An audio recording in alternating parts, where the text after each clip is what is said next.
All right, guys, what is going on? And today's topic is about Iron Crown because this thing seems to be exploding in value. Look, guys, this is a pretty interesting time because Scarlet and Violet has had some weird times with sets. We haven't really had cards explode in Scarlet and Violet like we saw in Generation 8. And, we had the Umbreon, people couldn't even catch that. You had the Giratina when it was rising and people were just like, whoa, whoa, whoa, it's getting out of control. And now it's like the first time that we're really seeing something like this again with Iron Crown. And I think it's a really interesting time for the hobby, and it's a really interesting time for this card in particular. Guys, if you did watch my older video when I was talking about Temporal Forces and I was going through the set and I was going through the cards, I actually stopped at Iron Crown and I said, this card is the one, man. Like, I just looked at it and I knew how great this artwork is. When you look at the composition and the framing of the card, it is stunning. It is a sensational artwork, and I am not surprised at all that it's getting so much demand from the hobby.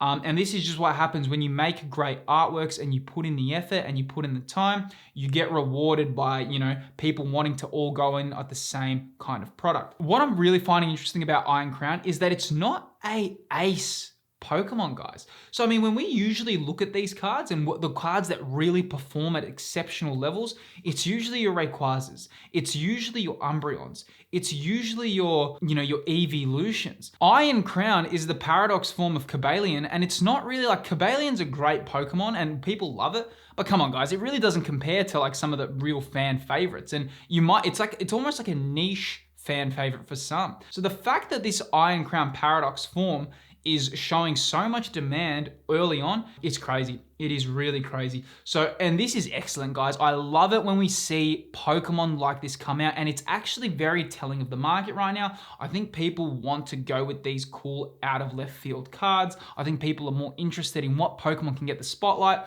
and more so, and one of my criticisms of Scarlet and Violet, and I'm gonna actually go through it in another video, but my big criticism is Scarlet and Violet doesn't feel like Scarlet and Violet. It feels like it's just going from previous sets. The best set in Generation 9 TCG has been Pokemon 151, which is like literally just a nostalgic, drawback from the original 151. We haven't even had a set showing off Generation 9. And I think Temporal Forces is the first set where we can see that Generation 9 is getting the love they deserve. And I think the market's responding to that really well. And people are saying, guys, we want to see the new Pokemon. We want to see what you can do with this. And they literally did. They just put in all the paradox forms of all the new Pokemon from the DLCs, and people are responding really well. So guys, I want to go over some price data and just talk through it. So I'm on TCG Player right now, and here we can see Iron Crown. So we can see I'm just on the 1 month here. And you can see the starting price for the Iron Crown was $48.99, 50 USD, right? And you can see it went, and from the release, which was the 22nd of March, it just went boom, and it spiked. It's pretty much doubled, right? Actually more than doubled, because I think it's selling for more than 100 USD at the moment. And now it's kind of had this really tiny little dip down. It's kind of negligible, really. And this is really interesting to see how it boomed out the gates. Now, I want to just go on eBay, and I can see the last sales. This is the USA eBay, and we can see that $92 US for 16 bids. This one was buy it now, $100, $100. So you can see that they're selling for around, around that 100 to 99, with it's kind of finding its feet. It still hasn't found it. But the biggest comparison I think we can do for the Iron Crown is the Roaring Moon card. And we can see how Roaring Moon went out the floodgates as well. And I've just got I'm going to just probably go on the 6 month. Let's hope that, there we go. So you can see from release of Paradox Rift, it boomed all the way to 115 US. And then it slowly tapered down. And now you can get it pretty much for 55 US. This is why, guys, I speak so much about being careful. If you watch my channel, you'll know one of the biggest advices I give is not to buy singles at release, because for everyone that you pick that's going to skyrocket, you're going to have another 10 that just go down. And you know what? The data usually shows that most singles on release drop. It's just such a common theme for chase card singles. People FOMO, man, they get in it.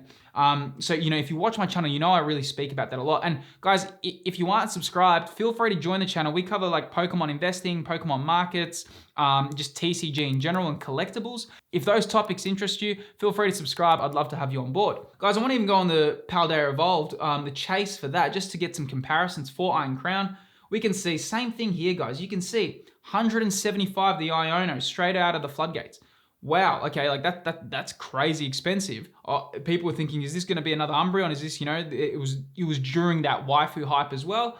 And we can see, bam, this is now crashed. And this is now you can pick the chase for Paldea Evolved for 75 US, which is interesting because now the Magic Carp illustration rare has actually overtaken the chase card of the set. It's kind of become a chase card, an illustration rare, which is really interesting. And same thing with the Miriam, which was the chase for Scarlet and Violet base. You can see this came straight out, $63 US on release, and this just tumbled, man. Like you can see this thing is now gone to $23.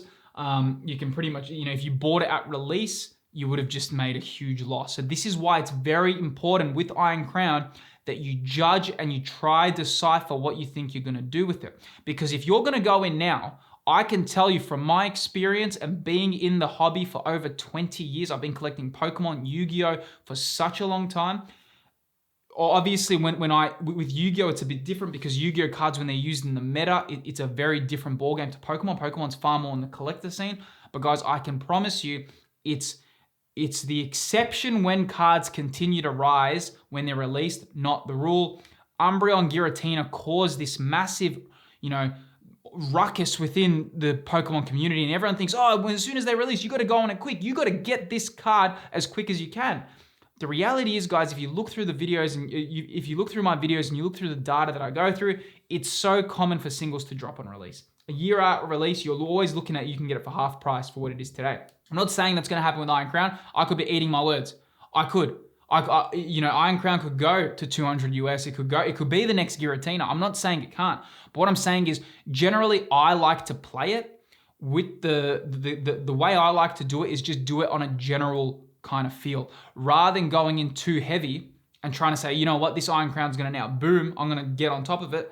Well, even if you missed out, even if it does boom, at least you took the safe approach. That is how I do it. I don't like to go in singles at release because it's just too volatile, man. It's you just don't know where you're getting in. After a year, the market's stabilized. It's got a safe kind of price point. So you got to be very, very careful when you're doing this. I've just pulled up the artwork, and guys, it's funny because it's got the moon background, and we can continuously see these moon backgrounds are pulling in so much demand for the hobby. The Umbreon moon background, the Charizard over the canyon had the moon. It seems moons have some sort of connection with the fans at the moment. And I think a lot of people, when they see moons in backgrounds, they go, oh, and I kind of think, are moon cards something of a collectible? Is this becoming a bit of a theme within Pokemon? Because literally whenever there's a moon in the card, it seems people just go, incredibly crazy for them, which is, it's really interesting. But guys, what a card, man. Like the color scheme of this card, the gradient, I love the drop shadow of the back where the moon is. It really glows.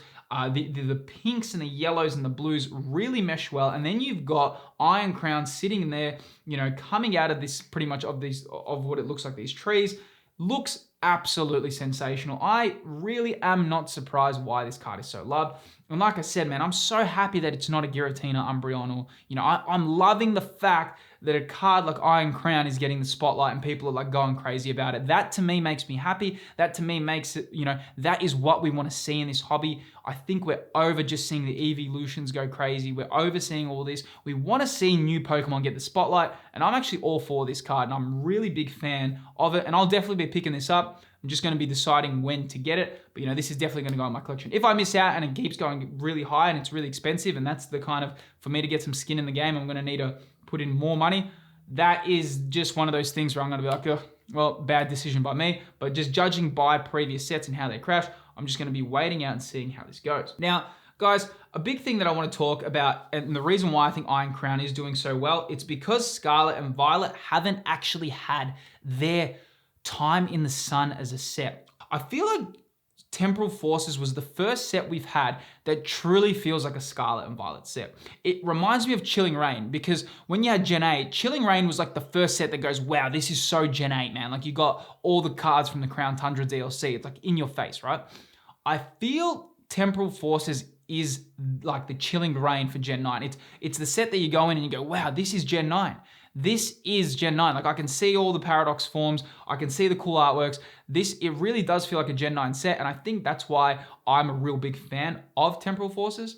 I think people love to feel tied to a generation. I feel like it's going to be boring when you have these sets and you don't know where they're from. You would rather, the thing about when I look at Temporal Forces and I'm thinking 15 years in the line, when I'm looking at that booster box and the cards inside, I'm going to say, man, this is a Gen 9 booster box. Like this is a set from Gen 9. It's so reflective of that era and I love that. As a collector and an investor, that's what I look for when I'm looking at my products. I don't really care, is the chase cards inside and this. What I really sometimes like is how connected is this set to an era. That's why I love Chilling Reign, man, because Chilling Reign feels so Generation 8. It feels like Gala, right?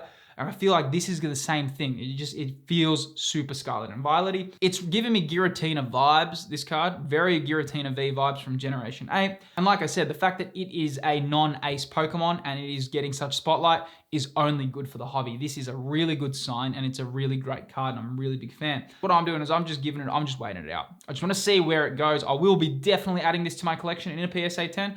Guarantee this is 100% coming in my collection.